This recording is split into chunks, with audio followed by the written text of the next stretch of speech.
രാസമാലിന്യം തുറന്നുവിട്ട് വിഷവാഹിനിയാക്കിയിരിക്കുകയാണ് പെരിയാറിനെ. കൊച്ചി മഹാനഗരത്തിന്റെയും ചുറ്റുപാടുമുള്ള മേഖലകളുടെയും ജലസ്രോതസ് കൂടിയായ പെരിയാർ ഇന്ന് ചത്ത മത്സ്യങ്ങളാൽ നിറഞ്ഞിരിക്കുന്നു.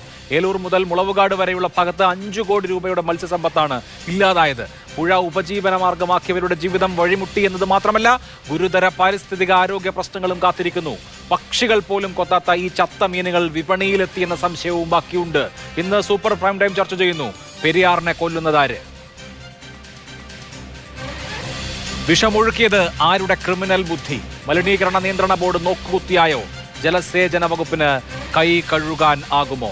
ഈ ചർച്ചയിൽ ഡോക്ടർ MK മുകുന്ദൻ CAFTയുടെ മുൻ director, Shri KN Gopinath CITU നേതാവ്, ശ്രീ ജിൻഡോ ജോൺ കോൺഗ്രസ് നേതാവ്, ശ്രീ ചാൾസ് ജോർജ് മത്സ്യത്തൊഴിലാളി നേതാവ്, ശ്രീ CR നീലകണ്ഠൻ പരിസ്ഥിതി പ്രവർത്തകൻ എന്നിവർ.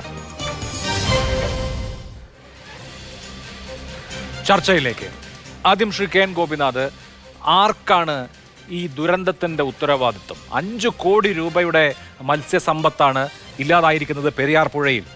ഇപ്പോൾ മലിനീകരണ നിയന്ത്രണ ബോർഡിനോട് ചോദിക്കുമ്പോൾ ഞങ്ങളോട് ചോദിക്കാതെ ഇറിഗേഷൻ വകുപ്പ് ബണ്ട് തുറന്നു വിട്ടു, അത് ഗുരുതരമായി പോയി എന്നവർ പറയുന്നു. മലിനീകരണമുണ്ടോ, ഈ വെള്ളം മലിനജലമാണോ എന്ന് നോക്കേണ്ടതിൻ്റെ ഉത്തരവാദിത്വം PCBക്കാണ് എന്ന് ഇറിഗേഷൻ ഡിപ്പാർട്ട്മെന്റിന്റെ എഞ്ചിനീയർമാർ കൈകഴുകുന്നു.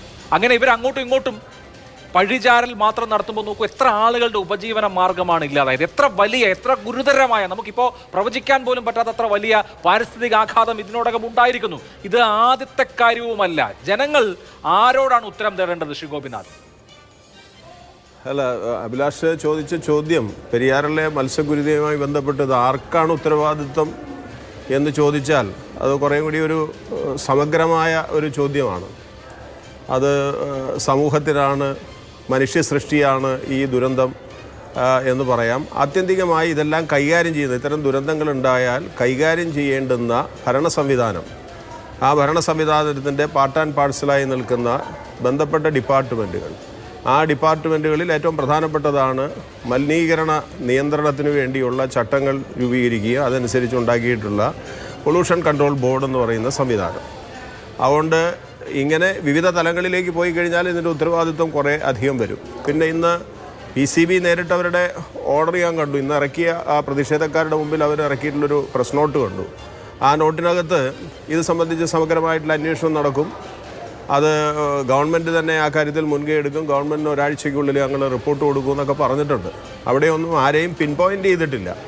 എന്നാൽ അവിടെ ഇടയിൽ പലരും പറയുന്നുണ്ട് വരികൾക്കിടയിലൂടെ ഇത് PCB മാത്രമാണ് ഇത് ഉത്തരവാദിത്വം എന്ന് പറയുന്നുണ്ട്.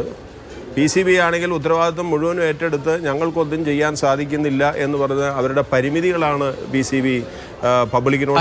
അങ്ങനെ പൊല്യൂഷൻ കൺട്രോൾ ബോർഡ് ഞങ്ങൾ നിസ്സഹായരാണ് എന്ന് പറഞ്ഞാൽ ജനങ്ങൾ എവിടെ പോകണമെന്നൊരു പ്രശ്നമുണ്ട്. 5 കമ്പനികൾക്ക് പെരിയാറിലേക്ക് ജലമൊഴുക്കാൻ ഉത്തരവാദിത്വം അല്ലെങ്കിൽ അതിനുള്ള അവകാശം കൊടുത്തിട്ടുണ്ട്. പക്ഷേ ഈ നദിയുടെ നടുക്കേക്ക് വലിയ പൈപ്പുകൾ വെച്ച് ഒഴുക്കുന്ന ജലം അത് ഇവർ പ്രോസസ്സ് ചെയ്തതിന് ശേഷമാണോ അതോ നേരിട്ട് വിഷമൊഴുക്കുകയാണോ എന്ന് ചെക്ക് ചെയ്യാനുള്ള ബാധ്യത പൊല്യൂഷൻ കൺട്രോൾ ബോർഡിന് ഉണ്ടല്ലോ. അത് അവർ ചെയ്യുന്നുണ്ടോ? അല്ല, പൊല്യൂഷൻ കൺട്രോൾ ബോർഡിന് അതിൻ്റെ ഉത്തരവാദിത്വം ഉണ്ട്. അവർ കൈമലത്തിയിട്ട് കാര്യമില്ല എന്ന് തന്നെയാണ് ഞാൻ പറയാൻ വന്നത്. അവരിങ്ങനെ പറഞ്ഞു, ഇന്ന് ഞങ്ങൾ നിസ്സഹായരാണെന്ന് പറഞ്ഞു എന്ന് പറഞ്ഞിട്ട് ചാനൽ ചർച്ചയ്ക്കകത്തൊക്കെ അവരെ പ്രതിനിധാനം ചെയ്തുകൊണ്ട് അല്ലെങ്കിൽ അവരുടെ സംഭാഷണം കേട്ട പലരും പറഞ്ഞിട്ടുണ്ടായിരുന്നു എന്നുള്ളതുകൊണ്ട് ഞാനത് സൂചിപ്പിച്ചതാണ്. അങ്ങനെ കൈമലത്താൻ പാടുള്ളതല്ല. എല്ലാവർക്കും ഈ കാര്യത്തിൽ ഉത്തരവാദിത്വം ഉണ്ട് എന്നുള്ള കാര്യത്തിൽ വസ്തുതയാണ്. പിന്നെ ഈ വ്യവസായ മേഖലയായതുകൊണ്ട് എപ്പോഴും നമ്മുടെ കുന്തമുന അല്ലെങ്കിൽ നമ്മുടെ ഒരു സംശയം സ്വാഭാവികമായിട്ടും നിൽക്കാൻ പോകുന്നത് വ്യവസായങ്ങളാണ്. അവിടെ വൻകിട വ്യവസായ സ്ഥാപനങ്ങളായിട്ടുള്ള കെമിക്കൽ ഇൻഡസ്ട്രീസ് പലതും അടഞ്ഞുപോയി. അതിൻ്റെ ബാക്ക്ലോഗായിട്ട് കുഴിക്കണ്ടം തോടിനകത്തും ഇടയാർച്ചാലിലും ഒക്കെ ഡെപ്പോസിറ്റ് ഇഷ്ടം പോലെ ഉണ്ടാവാം. അത് പതുക്കെ ഈ മഴവെള്ളമൊക്കെ വന്നു കഴിയുമ്പോൾ സ്വാഭാവികമായിട്ടും നാച്ചുറൽ ഫ്ലഷിങ്ങിൻ്റെ ഭാഗമായി കടലിലേക്കും കായലിലേക്കും ഒക്കെ പോയി ചീരുന്ന സ്വാഭാവിക പ്രക്രിയയിടയിൽ ചില ആശ്വാസം ഉണ്ടാവും എന്നുള്ളതല്ലാതെ ഇപ്പോൾ അങ്ങനെ പിൻ പോയിൻ്റ് ചെയ്യാൻ കഴിയുന്ന ബിനാനി സിങ്ക് ഇവിടെ ഇല്ല. അവർക്ക് ഡിലേ പോണ്ട് അടക്കമുള്ള സംവിധാനങ്ങൾ ഉണ്ടായിരുന്നു, എന്നാൽ പോലും അതില്ലാന്ന് ഞാൻ പറഞ്ഞു എന്ന് മാത്രം. HAL കമ്പനി മറ്റൊരു പ്രധാനപ്പെട്ട കീടനാശിനി ഉൽപ്പാദിപ്പിക്കുന്ന കമ്പനിയാണ്. ആ കമ്പനി അടച്ചുപൂട്ടി 2 വർഷത്തോളമായി അതിൻ്റെ പ്രൊഡക്ഷൻ പൂർണ്ണമായിട്ട് നിർത്തിയിട്ട് ഇപ്പോൾ ഇലക്ഷൻ സമയത്ത് അത് പൂർണ്ണമായി അടച്ചുപൂട്ടി. പെരിയാർ കെമിക്കൽസ് പോയി. എന്നാൽ മറ്റ് ചില സ്ഥാപനങ്ങൾ അവിടെ വർക്ക് ചെയ്യുന്നുണ്ട്. പക്ഷേ അവിടെ നിങ്ങൾ പറഞ്ഞ പോലെ 5 കമ്പനി മാത്രമല്ല, ഏതാണ്ട് 10, 200, 300 വ്യവസായശാലകൾ കേരളത്തിലെ ഏറ്റവും വലിയ നദിയായ പെരിയാറിൻ്റെ തീരത്ത് അതിൻ്റെ എക്സ്ട്രീം എൻഡിനകത്ത് പ്രവർത്തിക്കുന്നുണ്ട്. വെള്ളത്തിൻ്റെ ലഭ്യത കണക്കാക്കിക്കൊണ്ടാണ് അവിടെ ഒരു വ്യവസായ മേഖലയായിട്ട് വളർന്നു വന്നത്. ആ വ്യവസായങ്ങൾ അവിടെ നിലനിൽക്കുന്നുണ്ടെങ്കിൽ വ്യവസായം അന്തരീക്ഷത്തെയും അതുപോലെ വെള്ളത്തെയും കുടിവെള്ളത്തെയും അല്ലെങ്കിൽ ജലസ്രോതസ്സിനെയും വിഷമയമാക്കാൻ ഞങ്ങൾക്ക് അവകാശമുണ്ട് എന്നുള്ള അടിസ്ഥാനത്തിൽ ഒരു വ്യവസായം നിലപാടെടുക്കാൻ പാടില്ല. അങ്ങനെ നിലപാടെടുക്കണമെങ്കിൽ അത് അംഗീകരിക്കാൻ സമൂഹത്തിന് പറ്റില്ല, അധികൃതർക്കും അത് സാധ്യമല്ല. അതുകൊണ്ട് പകരം ബദൽ സംവിധാനം നമ്മൾ കാലമായി ചർച്ച ചെയ്യുന്നു. ഒന്ന്, പൊല്യൂഷൻ കൺട്രോൾ ബോർഡിൻ്റെ ഏലൂരിലെ സർവൈലൻസ് ഓഫീസ്, അവർ ആളില്ല, പരിശോധന കൃത്യമായിട്ടില്ല എന്നുള്ള നിലയിൽ കൈമലർത്താൻ പാടില്ലാത്ത വിധത്തിലേക്ക് അത് കൃത്യമായി എക്യുപ്ഡ് ആക്കേണ്ട ഉത്തരവാദിത്വം സംസ്ഥാന ഗവൺമെൻറ്റിനാണ്. ആ സർവൈലൻസ് ഓഫീസിന് മികച്ച ലാബടക്കം മോണിറ്ററിംഗ് സംവിധാനത്തിനകത്ത് വലിയ തോതിലുള്ള മാറ്റങ്ങൾ ഇനിയും ഉണ്ടാകേണ്ടിയിരിക്കുന്ന ഒരു ഓഫീസാണ്, പ്രത്യേകിച്ച് വ്യവസായ മേഖലയിൽ. പിന്നെ ഏറെ കാലമായി പല കൊല്ലങ്ങളായി ചർച്ച ചെയ്യുന്നതാണ് റിവർ അതോറിറ്റി, സ്റ്റാറ്റ്യൂട്ടറി പവറുള്ള റിവർ അതോറിറ്റി. ഇത്തരം കാര്യങ്ങൾ മാനേജ് ചെയ്യാൻ വേണ്ടിയാണ്. ആ റിവർ അതോറിറ്റി രൂപീകരിക്കാൻ ഗവൺമെൻറ് ഇപ്പോഴും കഴിഞ്ഞിട്ടില്ല. അത് പെരിയാറിന് മാത്രമായി ഒരു റിവർ അതോറിറ്റി വേണോ, അതേ കേരളത്തിലെ 44 നദികൾക്കും കൂടി വേണ്ടി റിവർ അതോറിറ്റി വേണോ, ഇങ്ങനെയൊക്കെയാണ് പറയുന്നത്. പക്ഷേ എപ്പോഴും കൂടുതൽ പ്രശ്നങ്ങൾ ഉണ്ടാകുന്നത് ഇവിടെയാണ്. എന്നാൽ ചാലിയാറ് ഒരു വ്യവസായം പോലും ഇല്ലാത്ത, ഉള്ള വ്യവസായം നേരത്തെ തന്നെ പൂട്ടിയ കിള്ളിയാറ്, ഇങ്ങനെയുള്ള പല സ്ഥലത്തും മാലിന്യ പ്രശ്നങ്ങളുണ്ട്. വ്യവസായത്തിന്റെ പ്രശ്നങ്ങൾ മാത്രമല്ല, മാത്രമല്ല പ്രശ്നം എന്നുള്ളതാണ് ചൂണ്ടിക്കാണിക്കുന്നത്. നഗരമാലിന്യങ്ങൾ അടക്കം വന്നു കൂടുന്നുണ്ട്. ശരി, എന്തായാലും ജലസ്രോതസ്സുകൾ മലിനപ്പെടുകയാണ്, അത് ഉണ്ടാക്കുന്ന പ്രത്യാഘാതം ദൂരവ്യാപകവുമാണ്. ഞാൻ ഇനി ആരാണ് ഉത്തരവാദി എന്നുള്ള ചോദ്യത്തിലേക്ക് പിന്നെ ഒരിക്കൽ കൂടി വരാം. പക്ഷെ ചാൾസ് ജോർജ്, നോക്കൂ, പുഴ കൊണ്ട് ഉപജീവനം കഴിക്കുന്ന ഒരുപാട് ആളുകൾ ഈ മേഖലയിൽ, ഈ പെരിയാറിന്റെ ഡൗൺ സ്ട്രീമിലുണ്ട്. അവര് കൂടെ വെച്ച് മത്സ്യകൃഷി നടത്തിയും ചീനവലകൾ, നമ്മൾ ആ മേഖലയിലൂടെ ചേരാനല്ലൊരു ഭാഗത്തോടൊക്കെ പോകുമ്പോൾ ഒരുപാട് ചീനവലകൾ കാണാം. ചീനവലകൾ വെച്ച് ചൂണ്ടയിട്ട് മീൻ പിടിച്ച് ജീവിക്കുന്ന ആളുകളൊക്കെ ഉണ്ട്. ഇങ്ങനെ ഈ നദിയെ ഉപജീവിച്ച് ജീവിക്കുന്ന മനുഷ്യരുടെ തലയിൽ വീണ ഇടുത്തിയാണ് ഈ സംഭവം. അവർ 5 ലക്ഷവും 10 ലക്ഷവും ഒക്കെ ലോൺ എടുത്തിട്ട് ഈ കൂട് വെച്ച് മത്സ്യം വളർത്തിക്കൊണ്ടിരുന്ന ആളുകളൊക്കെ ഇന്ന് കൈമലർത്താണ് എങ്ങനെ ജീവിക്കണമെന്ന് പോലും അറിയാത്ത അവസ്ഥയിലേക്ക് അവരെ തള്ളിവിട്ടത് എങ്ങനെയാണ്? എന്താണ് താങ്കൾക്ക് തോന്നുന്നത്? ഞങ്ങൾക്കൊന്നും തോന്നുന്നില്ല, ശൂന്യതയാണ് തോന്നുന്നത് അഭിലാഷേ. മുകളിൽ ശൂന്യതയാണ് ഞങ്ങൾ കാണുന്നത്. കാരണം ഒരു 4 വർഷം മുമ്പ് ഞങ്ങൾ രക്ഷകരായിരുന്നു കേരളത്തിൻ്റെ. എൻ്റെ തൊഴിലാളികളെ ഞാൻ മുൻകൈ എടുത്താണ് കൊച്ചു വഞ്ചിയിൽ പെരിയാറിലൂടെ ഞങ്ങൾ മുകളിലേക്ക് പോയി ആൾക്കാരെ രക്ഷിച്ചത്. ഈ രക്ഷകരെ ശിക്ഷിക്കേണ്ട, ഇങ്ങനെ ശിക്ഷിക്കാൻ പാടുണ്ടോ? ഏത് സംവിധാനമാണുള്ളത്? ഒരുപാട് കാര്യങ്ങൾ ചർച്ച ചെയ്തില്ലേ? 2022 മെയ് മാസം 7-ാം തീയതി ഗ്രീൻ ട്രിബ്യൂണൽ, അതാണ് പ്രധാനപ്പെട്ട അതോറിറ്റി, അവർ പ്രഖ്യാപിച്ചില്ലേ, ഒരു വർഷത്തിന് 0 മാലിന്യം എന്നവർ പ്രഖ്യാപിച്ചു. അതായത് 2023 മെയ് 7-ാം തീയതി ആകുമ്പോഴേക്കും 0 ഡിഗ്രി മാലിന്യം നിർഗമനം. ഒന്നും ഉണ്ടായില്ലല്ലോ, ഒരു വർഷം കൂടി കഴിഞ്ഞിരിക്കുകയാണല്ലോ. അതിനുശേഷം 2022 തന്നെ കേരള സർക്കാരിൻ്റെ ഡെലിഗേഷൻ വന്നു, നിയമസഭാ സബ് കമ്മിറ്റി വന്നു. അവരും പറഞ്ഞു ഇവിടെ നമ്മൾ, അപ്പോൾ ഞങ്ങൾ കുറേ പ്രപ്പോസൽ വെച്ച് മത്സ്യത്തൊഴിലാളികൾ അടുത്ത മലിനീകരണ സമിതിക്കാരും. ഒന്ന്, അവിടെ ഒരു റോഡുണ്ടാക്കുക ഈ അരികെ ചേർന്ന്. 2, അതിൻ്റെ ഇപ്പുറത്ത് ഒരു ആഴത്തിലൊരു ഓവുചാലം ഉണ്ടാക്കുക. അങ്ങനെ വരുമ്പോൾ ഈ നദിയിലേക്ക് ഒഴുകി പോകാൻ പറ്റുമല്ലോ 12 ആഴ്ചയിൽ. ഇതൊക്കെ അംഗീകരിച്ച് പോയതാണ്. 2023 അതും പാസ്സാകേണ്ടതാണ്. ഇപ്പോഴൊരു പ്രാഥമിക ചുവടുപോലും നടത്തിയിട്ടില്ല. അതാണ് ഒന്നാം പ്രതി, തർക്കമില്ല, പൊല്യൂഷൻ കൺട്രോൾ ബോർഡ്. രണ്ടാമത് സർക്കാരാണ്, സർക്കാരിൻ്റെ ഉത്തരവാദിത്തമുള്ളത്. അവരിപ്പോൾ ചെയ്യുന്ന കാര്യങ്ങൾ അറിയണം നമ്മൾ.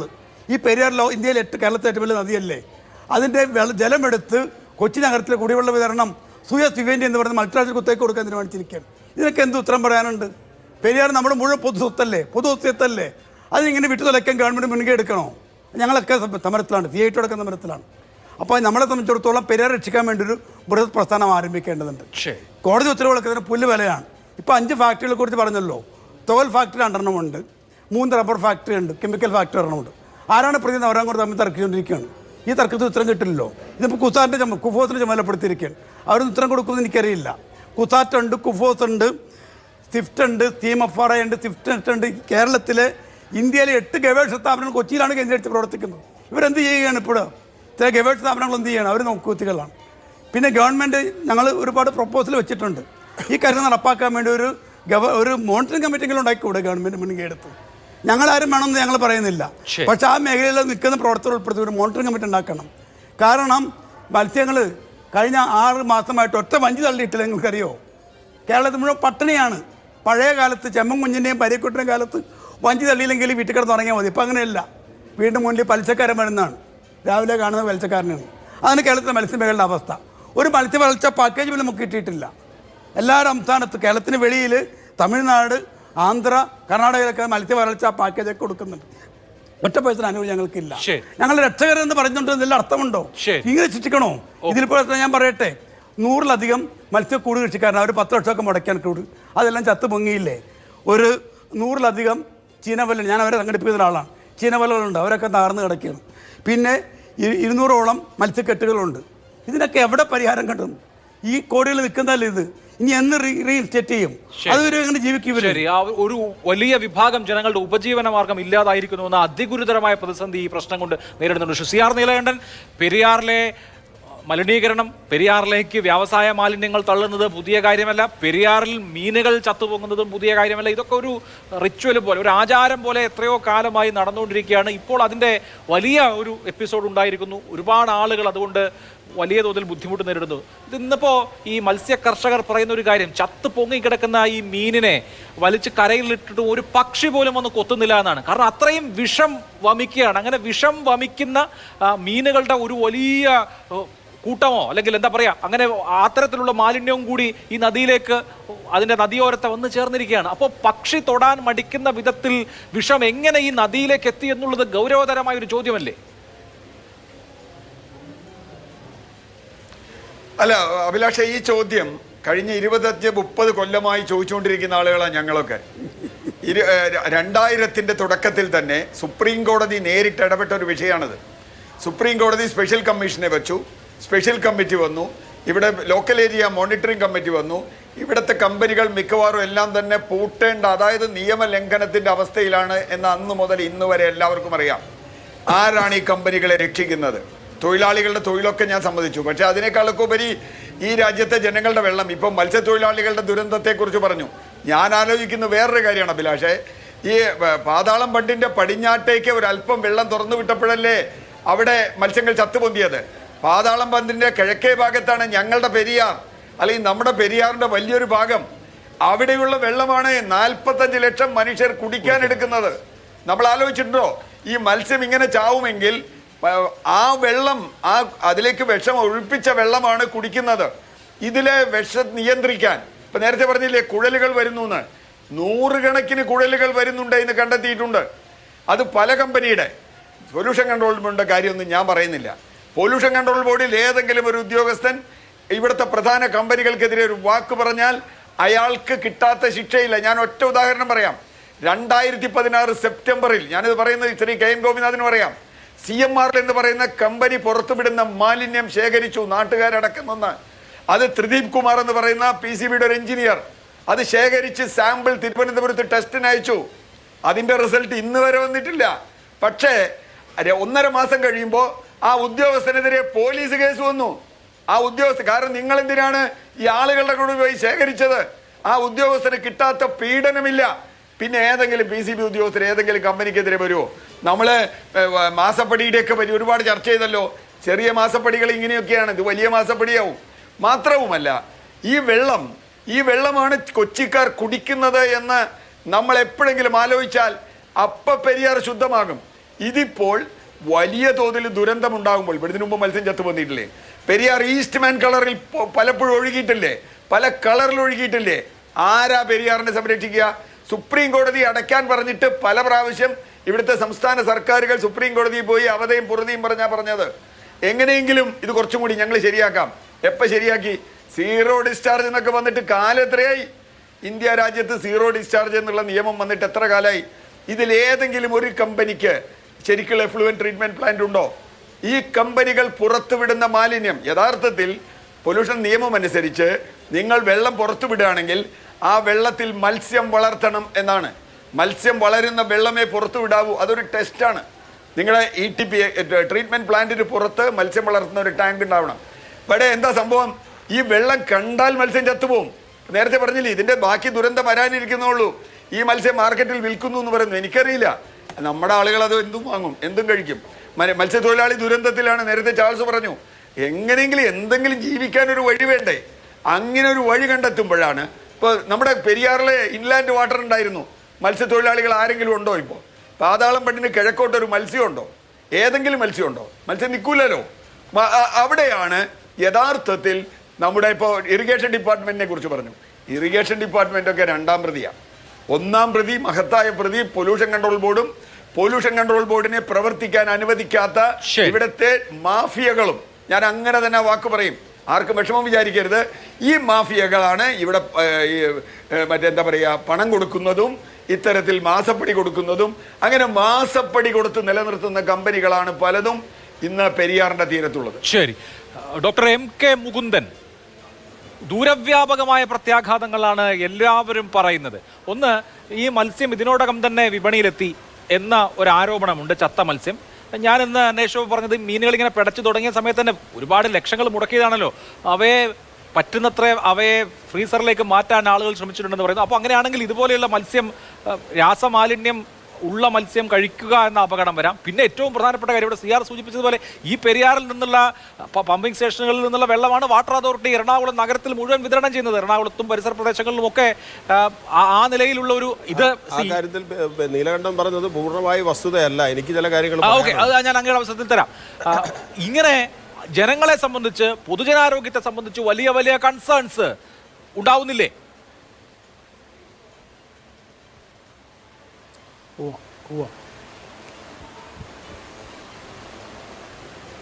കേൾക്കുന്നില്ല, പറഞ്ഞോളൂ, അങ്ങ് പറഞ്ഞോളൂ. ഓക്കെ. ഇപ്പോൾ ഇവിടെ എല്ലാ വർഷവും മഴക്കാലം തുടങ്ങുമ്പോഴാണ് ഈ പ്രശ്നം നടക്കുന്നത്. ഞാൻ CIFTയിൽ ജോലി ചെയ്തിരിക്കുമ്പോൾ തന്നെ പല പ്രാവശ്യം ഇതുപോലുള്ള മത്സ്യക്കുരുതി ഉണ്ടായിട്ട് അവിടെ പോയി സാമ്പിൾ എടുക്കലും പരിശോധിക്കലും എല്ലാം ഒക്കെ ചെയ്തിട്ടുണ്ട്. ഇതിൽ നിന്നും മനസ്സിലാക്കുന്ന ഒരു പ്രധാന കാര്യം, പല ഫാക്ടറികളും പ്രത്യേകിച്ച് ഹസാഡസ് ആയിട്ടുള്ള പൊള്ളൂട്ടൻ്റ് ജനറേറ്റ് ചെയ്യുന്ന ഫാക്ടറികൾ അവരുടെ മാലിന്യം വേനൽക്കാലത്ത് അവരുടെ കോമ്പൗണ്ടിൽ തന്നെ സൂക്ഷിക്കും. എന്നിട്ട് മഴക്കാലം തുടങ്ങുമ്പോൾ നല്ല ശക്തിയിൽ വെള്ളം പുഴയിൽ ഒഴുകുമല്ലോ, ആ സമയത്ത് ഇത് റിലീസ് ചെയ്യുകയാണ് ചെയ്യുന്നത്. അതാണ് ഒരു സാധ്യത. അങ്ങനെ ചെയ്യുമ്പോൾ എന്താ സംഭവിക്കണമെന്ന് വെച്ചെന്നാൽ, ഈ മാലിന്യം തൊട്ടടുത്തുള്ള പ്രദേശങ്ങളിൽ ഏതാണ്ട് ഒരു 5 കിലോമീറ്റർ 10 കിലോമീറ്റർ ചുറ്റളവിൽ കാര്യമായ പൊള്യൂഷൻ ഉണ്ടാക്കും. ഉടനെ കുറേ മത്സ്യങ്ങൾ ചാവും. സാധാരണ മത്സ്യം ചത്തുന്നാൽ അത് താന്നു പോകും. ഒരു 5-8 മണിക്കൂർ കഴിയുമ്പോഴാണ് അത് പൊങ്ങി വരുന്നത്. അപ്പോൾ ഇതിൻ്റെ പ്രശ്നം മനുഷ്യരുടെ അല്ലെ പൊതുജനത്തിൻ്റെ ശ്രദ്ധയിൽപ്പെടുന്നത് ഈ പൊള്ളൂട്ടൻ്റ് റിലീസ് ചെയ്ത് ഒരു 10 മണിക്കൂറെങ്കിലും കഴിഞ്ഞിട്ടാണ്. അപ്പോൾ അങ്ങനെ 10 മണിക്കൂർ കഴിഞ്ഞത് കാണുമ്പോഴത്തേക്കും ആൾക്കാർ പ്രശ്നമായി വെള്ളത്തിൻ്റെ സാമ്പിൾ എടുക്കുകയായി, പരിശോധിക്കുകയായി. ഇങ്ങനെയൊക്കെ പിന്നീടാണ് സാമ്പിൾ എടുത്ത് പരിശോധിക്കുന്നത്. അപ്പോൾ എന്ത് സംഭവിക്കുന്നു? ഈ മലവെള്ളപ്പാച്ചിലിൽ ഈ പറഞ്ഞ പൊള്ളൂട്ടൻ്റ് ഒഴുകി കിലോമീറ്ററുകൾ താണ്ടിയിരിക്കും. അത് ഡൈലൂട്ടായും പോയിട്ടുണ്ടാവും. അപ്പോൾ പിന്നീട് സാമ്പിൾ എടുത്തെന്നാൽ ഒരു കാരണവശാലും ആരാണ് ഈ പൊള്ളൂട്ടൻ്റ് റിലീസ് ചെയ്തത്, എന്താണ് ഈ പൊള്ളൂട്ടൻ്റ് എന്ന് കാണാൻ പറ്റില്ല. അപ്പോൾ ഈ പൊള്ളൂട്ടൻ്റ് റിലീസ് ചെയ്തത് ആരാണെന്ന് കാണണമെങ്കിലും, എന്തുകൊണ്ടാണ് പൊള്ളൂഷൻ ഉണ്ടായെന്ന് കാണണമെങ്കിലും, ഈ പൊള്ളൂഷൻ നടത്തുന്ന ഓരോ ഫാക്ടറിക്കും അവരുടെ എഫ്ലുവൻ്റ് റിലീസ് ചെയ്യുന്ന പോയിൻ്റ് ഉണ്ട്. ആ പോയിന്റിൽ കണ്ടിന്യൂസ് ആയിട്ടുള്ള മോണിറ്ററിങ് സിസ്റ്റം വെക്കണം. എന്നാൽ മാത്രമേ ഒരു നിശ്ചിത സമയത്ത് പൊള്ളൂട്ടൻ്റ് പോയിട്ടുണ്ടോ ഇല്ലയോ എന്ന് കണ്ടെത്താനായിട്ട് പറ്റുള്ളൂ. അത്തരത്തിലൊരു സംവിധാനം നിലവിലില്ല. അതെനിക്കാണ് പൊള്യൂഷൻ കൺട്രോൾ ബോർഡിനും അത് ചെയ്യാനായിട്ട് സാധിച്ചിട്ടില്ല. സാധാരണ ചെയ്യണത് എന്താണ്? ഇതുപോലെ കംപ്ലൈൻറ്റ് വരുമ്പോഴത്തേക്കും ചെന്ന് പരിശോധിക്കും. കംപ്ലൈൻറ്റ് വരുമ്പോൾ പരിശോധിക്കാൻ ചെന്നാൽ ആ കംപ്ലൈൻറ്റിന് അടിസ്ഥാനമായിട്ടുള്ള പൊള്ളൂട്ടൻ്റ് ഒഴുകി പോയിട്ടുണ്ടാവും. യാതൊരു കാരണവശാലും പിടികിട്ടില്ല. ഇതാണ് സത്യത്തിൽ സംഭവിക്കുന്നത്. ഇങ്ങനെ ചെയ്യുമ്പോഴത്തേക്കും സത്യത്തിൽ 3 പ്രശ്നങ്ങളാണ് ഉണ്ടാകുന്നത്. ഒന്നാമത്തെ പ്രശ്നം നമ്മൾ ഈ കാണുന്ന മത്സ്യക്കുരുതി, അതാണ് പൊതുജനത്തിൻ്റെ ശ്രദ്ധയിൽ വരുന്നത്. പിന്നെ ഈ പൊള്ളൂട്ടൻ്റ് ഒഴുകി താഴത്തോട്ട് പോകുമ്പോൾ, കടലിലോട്ടൊക്കെ പോകുമ്പോൾ പോണ വഴിയിൽ അത് ഡൈലൂട്ടാവുകയാണ്. ഡൈലൂട്ടായെന്നാൽ അത് അതായത് വീര്യം കുറഞ്ഞ ലെവലിൽ ഫിഷ് ഫാം, പാഡി ഫാം, അതുപോലെയുള്ള പല ഫാമിംഗ് ആക്ടിവിറ്റീനെയും അത് ബാധിക്കും. അത് ഇമ്മീഡിയറ്റായിട്ട് പ്രകടമായ ലക്ഷണമൊന്നും കാണിക്കില്ല. ഒരു പക്ഷേ പൊക്കാളി കൃഷിയുടെ നെല്ലെടുത്ത് നോക്കിയാൽ, ആ നെല്ല് അല്ലെങ്കിൽ ആ അരി പരിശോധിച്ചാൽ അതിൽ ഈ മാലിന്യം അക്കൂമുലേറ്റ് ചെയ്യും. അതുപോലെ വളർത്തുന്ന മത്സ്യങ്ങളിൽ ഈ മാലിന്യം അക്കൂമുലേറ്റ് ചെയ്യും. ഒരുപക്ഷെ ടോക്സിക് ലെവലിലേക്ക് അക്കൂമുലേറ്റ് ചെയ്യില്ലായിരിക്കാം, പക്ഷേ അതിനകത്ത് കാര്യമായ തോതിൽ ഇത് ബയോ അക്കൂമുലേഷൻ എന്നാണ് പറയുന്നത്. എത്ര നാളിത് റിലീസ് ചെയ്യുന്നോ അത്രയും കാലം അത് ആ കൃഷി ഉൽപ്പന്നത്തിലോ ഫാം ചെയ്യുന്ന ഉൽപ്പന്നത്തിലോ വർദ്ധിച്ച തോതിൽ ഇൻക്രീസ് ചെയ്തുകൊണ്ടിരിക്കും. അപ്പോൾ അത് മേടിച്ച് കഴിക്കുന്ന ആളുകൾക്കും പല വിധത്തിലുള്ള ഭാവിയിൽ പല വിധത്തിലുള്ള ആരോഗ്യ പ്രശ്നങ്ങൾ വരും. പിന്നെ ഈ പോകുന്ന ജലം അത് അരിച്ചിറങ്ങി പരിസരം എന്ന് പറഞ്ഞാൽ ഒരു 10-20 കിലോമീറ്റർ ചുറ്റുപാടിലുള്ള കിണർ, കുഴൽ കിണർ, അതുപോലെ ഉറവ് ഇതിലോട്ടൊക്കെ അരിച്ചിറങ്ങി ചെല്ലും. എന്ന് പറഞ്ഞാൽ ഒരു പരിധി വരെ കുറച്ച് ആളുകൾ ഉപയോഗിക്കുന്ന, ഒന്നിലെ കുളിക്കാൻ ഉപയോഗിക്കുന്നു, അല്ലെങ്കിൽ കുടിക്കാൻ ഉപയോഗിക്കുന്നു, അല്ലെങ്കിൽ മറ്റ് ഗാർഹിക ആവശ്യങ്ങൾക്ക് ഉപയോഗിക്കുന്ന വെള്ളത്തിൽ ഈ പൊള്ളൂട്ടൻ്റ് കലരുന്നുണ്ട്. തൽഫലമായിട്ട് ഒരുപാട് ആരോഗ്യ പ്രശ്നങ്ങൾ പൊതുജനത്തിനുണ്ടാവും. പക്ഷേ ഇതൊന്നും ഈ പൊള്ളൂട്ടൻ്റായിട്ട് ആരും ബന്ധപ്പെടുത്തുന്നില്ല. ശരിക്ക് നോക്കിയാൽ ഇത്തരത്തിലുള്ള പല രോഗങ്ങളുടെയും ഉറവിടം നമുക്ക് ഇത്തരത്തിൽ പൊള്ളൂട്ടൻ്റ് റിലീസായി ചെയ്യുന്നതായിട്ട് ബന്ധപ്പെടുത്താൻ കഴിയും. ശരിയായ ഒരു ശാസ്ത്രീയ പഠനം അതിന് ആവശ്യമുണ്ട്. ആ പഠനത്തിലെ ആദ്യ പടിയാണ് ഈ പൊള്ളൂട്ടൻ്റ് റിലീസ് ചെയ്യുന്ന പോയിൻ്റ് കണ്ടിന്യൂസ് മോണിറ്ററിങ്. ഇപ്പോൾ നമ്മുടെ ഹൈവേയിലൊക്കെ വീഡിയോ ക്യാമറ വെച്ച് കണ്ടിന്യൂസ് മോണിറ്ററിങ് നടത്തുന്നില്ലേ, എന്നതുപോലെ ഈ പൊള്ളൂട്ടൻ്റ് റിലീസ് ചെയ്യുന്ന പൈപ്പ് ലൈനിൽ കണ്ടിന്യൂസ് ആയിട്ട് പൊള്ളൂട്ടൻ്റ് മോണിറ്റർ ചെയ്യാനുള്ള സംവിധാനം ഏർപ്പെടുത്തണം. എന്നാൽ മാത്രം ഈ ശ്രീ നീലകണ്ഠനൊക്കെ പറഞ്ഞതുപോലെ സീറോ പൊള്ളൂട്ടൻ്റ് എന്ന് പറയുന്ന പരിപാടിയിലേക്കൊക്കെ നമുക്ക് എത്താൻ കഴിയുള്ളൂ. ഇപ്പോൾ സംഭവിക്കുന്നത് എന്താണെന്ന് വെച്ചെന്നാൽ കുറേ പ്രോഫിറ്റ് മോട്ടീവായിട്ടുള്ള വ്യവസായ സംരംഭങ്ങളുണ്ട്. അവർക്ക് പൊള്ളൂട്ടൻ്റ് ട്രീറ്റ് ചെയ്യണത് നഷ്ടമാണ്, അല്ലെങ്കിൽ അത് അവരുടെ ഉത്തരവല്ല. അവർക്ക് ആദായം എങ്ങനെ കൂടുതലുണ്ടാക്കാമെന്നുള്ളതാണ്. അപ്പോൾ അതിന് വേണ്ടിയിട്ട് അവർ പൊള്യൂഷൻ ട്രീറ്റ്മെന്റ് നെഗ്ലക്ട് ചെയ്യുക, അവരുടെ ഉത്തരവാദിത്വം നെഗ്ലക്ട് ചെയ്യുന്നത് ഈ രാസമാലിന്യങ്ങൾ പുഴയിലേക്ക് ഒഴുക്കുന്നു. വളരെ ഗുരുതരമായ സാഹചര്യമാണ്. ശ്രീ ജിൻഡോ ജോൺ, ഒരു രാസായുധ പ്രയോഗം ഉണ്ടായാൽ അത് നോക്കാൻ ആരും ഇല്ല. അതെ, അത് ശരിയാണ്. അതൊരു പ്രധാനപ്പെട്ട പോയിന്റാണ് അങ്ങ് പറഞ്ഞത്, വളരെ പ്രധാനപ്പെട്ട പോയിന്റാണ്. ശ്രീ ജിൻഡോ ജോൺ, ഒരു രാസായുധ പ്രയോഗം ഉണ്ടായാൽ അതിന്റെ കെടുതി തലമുറകളിലേക്ക് വ്യാപിക്കും എന്ന് നമ്മൾ പറയാറുണ്ട്. ഇവിടെ നമുക്ക് യുദ്ധമൊന്നുമില്ല, പക്ഷെ ഒരർത്ഥത്തിൽ ഇതൊരു മിനി രാസായുധ പ്രയോഗമാണ്. ഇത്ര മാരകമായിട്ടുള്ള കെമിക്കലുകൾ പുഴയിലേക്ക് ഒഴുക്കി വിടുമ്പോൾ എന്തൊക്കെ സംഭവിക്കുമെന്ന് ഇവിടെ ഇപ്പോൾ ഡോക്ടർ എം കെ മുകുന്ദൻ വിശദീകരിച്ചല്ലോ. അത് മനുഷ്യരുടെ ഉള്ളിലേക്ക് എത്താനുള്ള എല്ലാ സാധ്യതകളുമുണ്ട്, പല തലത്തിൽ പല രൂപത്തിൽ. അങ്ങനെ നമ്മൾ തലമുറകളെ തന്നെ ഒരു തരത്തിൽ കുഴപ്പത്തിലാക്കിക്കൊണ്ടിരിക്കുകയാണ്. നിർബാധം ഇത് തുടരുകയാണ്. ഇത് മോണിറ്റർ ചെയ്യേണ്ട ആളുകൾ, റെഗുലേറ്റ് ചെയ്യേണ്ട ആളുകൾ കയ്യും കെട്ടി നോക്കിയിരിക്കുന്നുണ്ട്. ഈ കമ്പനികളൊക്കെ അവർക്ക് ചെയ്യാൻ കഴിയുന്ന, അവർക്ക് ഈ മാലിന്യങ്ങൾ പ്രോസസ്സ് ചെയ്ത് പൈസ ചെലവഴിക്കാൻ ഇല്ലെങ്കിലും സംഭാവന കൊടുത്തും അല്ലെങ്കിൽ പണം കൊടുത്തും ഒക്കെ സ്വാധീനിക്കാനുള്ള കാര്യങ്ങളൊക്കെ ഉണ്ട് താനും.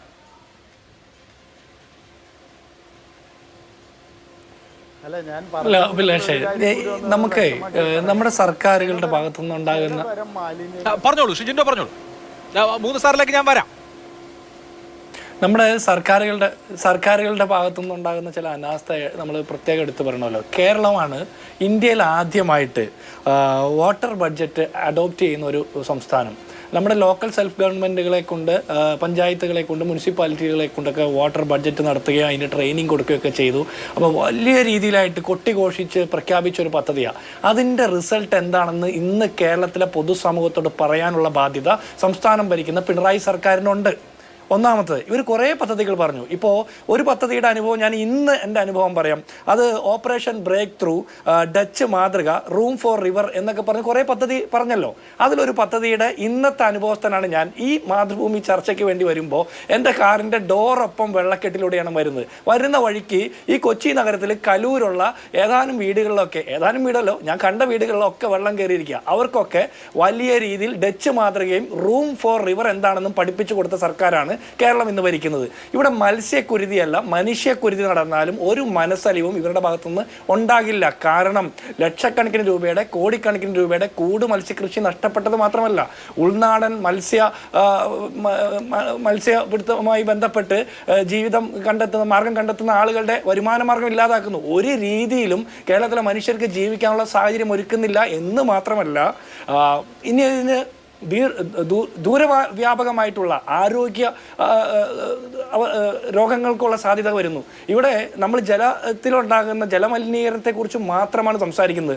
വായു മലിനീകരണം കൂടി നമ്മൾ സംസാരിക്കണം. ഏലൂർ എടയാർ ഇൻഡസ്ട്രിയൽ ബെൽറ്റിലൂടെ യാത്ര ചെയ്യുമ്പോൾ, ഈവനിങ്ങിൽ നമ്മൾ യാത്ര ചെയ്യുമ്പോൾ നമുക്ക് കൃത്യമായിട്ട് കണ്ണെരിയുന്നത് ഉൾപ്പെടെയുള്ള കാര്യങ്ങൾ മനസ്സിലാക്കാൻ സാധിക്കും. ഇവിടെ പൊല്യൂഷൻ കൺട്രോൾ ബോർഡാണ് ഒന്നാമത്തെ ഉത്തരവാദി എന്ന് പറഞ്ഞാൽ, പൊല്യൂഷൻ കൺട്രോൾ ബോർഡിൻ്റെ ഭരണ നേതൃത്വത്തിലിരിക്കുന്ന മന്ത്രി ആരാ? കേരളത്തിൻ്റെ മുഖ്യമന്ത്രി പിണറായി വിജയനാ. അദ്ദേഹത്തിന് ഇതിനെക്കുറിച്ച് ഒന്നും പറയാനുണ്ടാവില്ല. കാരണം 13 ദിവസക്കാലം കൊച്ചി നഗരത്തിലെ ബ്രഹ്മപുരം മാലിന്യ പ്ലാന്റിന് തീ പിടിച്ചിട്ട് കൊച്ചി നഗരത്തിന് ചുറ്റുപാടുള്ള 10-25 കിലോമീറ്റർ ആകാശപരിധിക്കകത്തുള്ള കൊച്ചിയും സമീപ ജില്ലകളിലേക്ക് അടക്കം വിഷവാതകം വമിച്ചിട്ടും ആളുകൾ മരണത്തോട് മല്ലടിക്കുന്ന രീതിയിൽ വീടുകൾ ഉപേക്ഷിച്ച് പോകുന്ന സാഹചര്യം ഉണ്ടായിട്ട് പോലും യാതൊരു ഇടപെടലും നടത്താതിരുന്ന ഒരു മന്ത്രിസഭയ്ക്ക് നേതൃത്വം കൊടുക്കുന്ന പിണറായി വിജയനാണ് കേരളത്തിലെ പൊല്യൂഷൻ കൺട്രോൾ ബോർഡിന് നേതൃത്വം കൊടുക്കുന്നത്. ഇവിടെ ഈ പുഴയിൽ നിന്ന്, പെരിയാറിൽ നിന്നാണ് കൊച്ചി നഗരത്തിലും സമീപ പ്രദേശങ്ങളിലും അടക്കം തദ്ദേശ സ്വയംഭരണ സ്ഥാപനങ്ങളുടെയൊക്കെ അധികാര പരിധിക്കകത്ത് വരുന്ന സ്ഥലങ്ങളിലേക്കൊക്കെ കുടിവെള്ള വിതരണം നടത്തുന്നത്. ഇവിടെ കൊച്ചി കേന്ദ്രീകരിച്ച് മാലിന്യ മാഫിയ, CPM-ന്റെ നേതൃത്വത്തിലുള്ള മാലിന്യ മാഫിയയാണ് ഈ പെരിയാറിലെ ഈ മലിനീകരണം അടക്കം, ബ്രഹ്മപുരം മാലിന്യ പ്ലാന്റിലെ മലിനീകരണം അടക്കമുള്ള വിഷയങ്ങളിൽ ഒന്നാം പ്രതി. പൊല്യൂഷൻ കൺട്രോൾ ബോർഡ് മാത്രമല്ല, പൊല്യൂഷൻ കൺട്രോൾ ബോർഡ് എന്ന് പറഞ്ഞാൽ ഒരു വ്യവസ്ഥാപിത വകുപ്പ് മാത്രമാണ്. അവരെ ഭരിക്കുന്നതാരാ? ഇവിടുത്തെ ഭരണകർത്താക്കളാണ്. അവരെ ഭരിക്കുന്നതാരാ? ആ ഭരണത്തിന് നേതൃത്വം കൊടുക്കുന്ന പാർട്ടിയാണ്. ആ പാർട്ടിയുടെ ഉത്തരവാദിത്തപ്പെട്ട ആരെങ്കിലും ഇന്ന് ആ പ്രദേശത്തെ കോടിക്കണക്കിന് രൂപയുടെ കൂട് മത്സ്യകൃഷി നഷ്ടപ്പെട്ട കർഷകരോട് അവരുടെ കണ്ണീരൊപ്പുന്ന എന്തെങ്കിലും നടപടി സ്വീകരിക്കുന്നതായിട്ട് ഒരു അഭിപ്രായ പ്രകടനം നടത്തിയതായിട്ട് അഭിലാഷനോ ഈ ചർച്ചയിലിരിക്കുന്ന ആർക്കെങ്കിലും സൂചിപ്പിക്കാൻ പറ്റുമോ? ഈ സംസ്ഥാന സർക്കാരിന് നേതൃത്വം കൊടുക്കുന്ന പാർട്ടിയുടെ ഏതെങ്കിലും പ്രതിനിധികൾ ഈ പാവപ്പെട്ട മനുഷ്യരുടെ ജീവിതമാർഗം ഇല്ലാതാക്കിയ, ലക്ഷക്കണക്കിന് മനുഷ്യരുടെ കുടിവെള്ളത്തിൽ വിഷം കലക്കിയ ഈ നടപടിക്കെതിരെ ഒന്ന് ആഞ്ഞ് ശബ്ദിച്ചതായിട്ട് ഈ 2 ദിവസത്തിനുള്ളിൽ നമുക്ക് കാണാൻ കഴിയുമോ? ഈ ചത്തുപൊങ്ങിയ മത്സ്യങ്ങളെ കാക്കകൾക്ക് പോലും വേണ്ടെന്ന് പറയുമ്പോൾ അതിനേക്കാൾ ഗതികെട്ട അവസ്ഥയിലേക്കാണ് കേരളത്തിലെ, ഈ മധ്യ കേരളത്തിലെ ലക്ഷക്കണക്കിന് മനുഷ്യരുടെ ഗതി പോകുന്നത് എന്ന് മനസ്സിലാക്കുമ്പോൾ നമ്മൾ ഞാൻ പറഞ്ഞു പൂർത്തിയാക്കുന്ന ഇത്രയേ ഉള്ളൂ. പുഴയിൽ ഒഴുക്കിക്കളഞ്ഞ മാലിന്യത്തെക്കാൾ വലിയ മാലിന്യ കൂമ്പാരം കെട്ടി നിൽക്കുന്ന മനസ്സുമായിട്ടാണ് കേരളത്തിലെ മന്ത്രിസഭ പോകുന്നത്. അതുകൊണ്ടാണ് ഇത്തരം വിഷയങ്ങളിലൊന്നും ഒരു അഭിപ്രായം അവർക്ക് പറയാൻ പറ്റാത്തത്, നടപടി സ്വീകരിക്കാത്തത്. ഈ ദിവസങ്ങളോളം കാലങ്ങളോളമായിട്ട് ഇതിങ്ങനെ നടക്കുമ്പോൾ യാതൊരു നടപടിയും സ്വീകരിക്കാത്ത പൊല്യൂഷൻ കൺട്രോൾ ബോർഡിന്റെ ഉദ്യോഗസ്ഥരെ മാറ്റി നിർത്തിക്കൊണ്ട് നിയമപരമായിട്ടുള്ള നടപടി സ്വീകരിച്ചുകൊണ്ട് പൊതുസമൂഹത്തിന്റെ മുമ്പിൽ വിശ്വാസത്തെ ഉറപ്പാക്കാനുള്ള നിയമപരമായിട്ടുള്ള നടപടി സ്വീകരിക്കാനുള്ള ആർജവമെങ്കിലും സർക്കാർ കാണിക്കണം. ശരി, ഓക്കെ. ശ്രീ കെൻ ഗോപിനാഥ്, ഇതിപ്പോ മനുഷ്യരുണ്ടാക്കിയ ദുരന്തം എന്ന് താങ്കൾ നേരത്തെ സൂചിപ്പിക്കുമ്പോൾ ഉണ്ടാകുന്ന പ്രശ്നം, ഇതിനൊരു നൈരന്തര്യമുണ്ട്. എല്ലാ കാലത്തും ഇത് ഇങ്ങനെയാണ് നടക്കുന്നത്. വ്യവസായങ്ങൾ നടത്തുന്ന ആളുകൾക്ക് നിർബാധം അവരുടെ മാലിന്യം പുഴയിലേക്ക് ഒഴുക്കാനുള്ള സാഹചര്യം ഉണ്ടാകുന്നു. പിടി വീഴില്ല എന്ന ഉറപ്പ് അവർക്ക് എവിടെ നിന്നോ ഉണ്ട്. ഈ ആദായ നികുതി വകുപ്പിൻ്റെ, ആദായ നികുതി ഇൻട്രീം സെറ്റിൽമെൻറ്റ് ബോർഡിൻ്റെ ഒരു രേഖയിൽ ഒരു മാസപ്പടി ലിസ്റ്റ് വന്നല്ലോ. അപ്പോൾ അതിൽ PVയുടെ പേര് മാത്രമല്ല, മുൻ വ്യവസായ മന്ത്രിമാരുടെ ഇബ്രാഹിം കുഞ്ഞിൻ്റെ, PK കുഞ്ഞാലിക്കുട്ടിയുടെ ഒക്കെ പേര് അതിനകത്തുണ്ട്. അപ്പോൾ കമ്പനികൾ പണം കൊടുക്കാനുള്ളിടത്തൊക്കെ കൊടുക്കും, അവർ മലിനീകരിക്കാനുള്ളത് മലിനീകരിക്കും. ജനങ്ങൾ എങ്ങനെയെങ്കിലും ജീവിച്ചോണം എന്നുള്ളതാണോ കേരളത്തിലെ നടപ്പ് വ്യവസ്ഥ?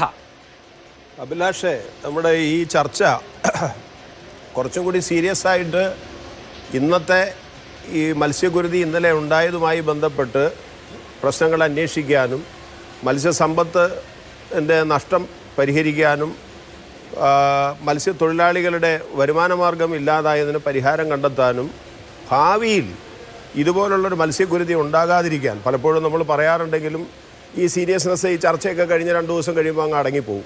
എവിടെയെങ്കിലും ഒരു റിപ്പോർട്ട് അതൊരു ഫയലിൽ കുരുങ്ങിപ്പോവും. അതല്ലാതെ ചെയ്യുന്ന വിധത്തിലേക്ക് ഏറ്റെടുക്കാനാണ് ഈ ചർച്ച മാതൃഭൂമി പോലുള്ള ചാനലുകൾ വളരെ സീരിയസ് ആയിട്ടുള്ളൊരു വിഷയമായി ഉയർത്തിക്കൊണ്ടുവന്നത്.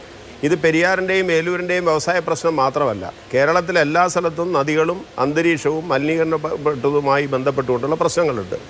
ഞാൻ മറ്റാരെയും കുറ്റപ്പെടുന്നില്ല. ജിൻഡോ ജോൺ കാര്യങ്ങൾ പറഞ്ഞെങ്കിലും അദ്ദേഹത്തിന് ഇതടക്കം ഒരു അവസരം ഉണ്ടാക്കി പിണറായി വിജയൻ സർക്കാരിനെ 2 കല്ലെറിയുക എന്നുള്ള സമീപനമാണ് സ്വീകരിക്കുന്നത്. അഭിലാഷൻ ദയവ് ചെയ്ത് അത്തരം കാര്യങ്ങളുടെ ഒരു ചട്ടുകമായി ഈ ചാനലിനെ മാറ്റാൻ തയ്യാറാവരുതെന്നാണ് എന്റെ വിനീതമായ ഞാൻ ഓരോ കാര്യങ്ങൾ പറയാം.